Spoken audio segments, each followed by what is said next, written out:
বন্ধুগণ আমার বইনে কোনো খাজ ফারক আর না ফারক কিন্তু ভর্তা বা কোনো কিছু মাখামাখি জিনিসটা খুবই সুন্দর বলে আমি কইছি বইন আমি বহুত দিন থেকে তোরাতে কিছু মাখামাখি খাইনি আজকে আমার কিছু খাওয়াস না আমার কাছে ঠিক নেই চল তোরা আজকে আমি কমলা মাখা আর সপরি মাখা করিয়া খাওয়াম মাইগম ভাই আমি তো খুশি হয়ে গেছি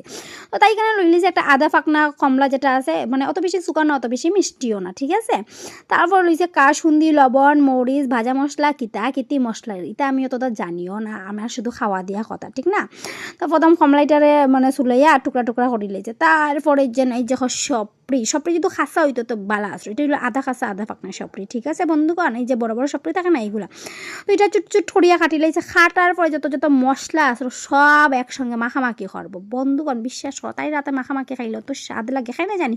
বন্ধুগণ কি তা হইতাম তারপরে শুরু করে দিচ্ছে মাখামাখি এদিকে আমার মিনিও আই গেছে সঙ্গে আমরা সঙ্গে ডং করতো আমার ওই যে মিনি তুই কোনো এটা খাইবি নি তুই তো এটা খাইতে না তোর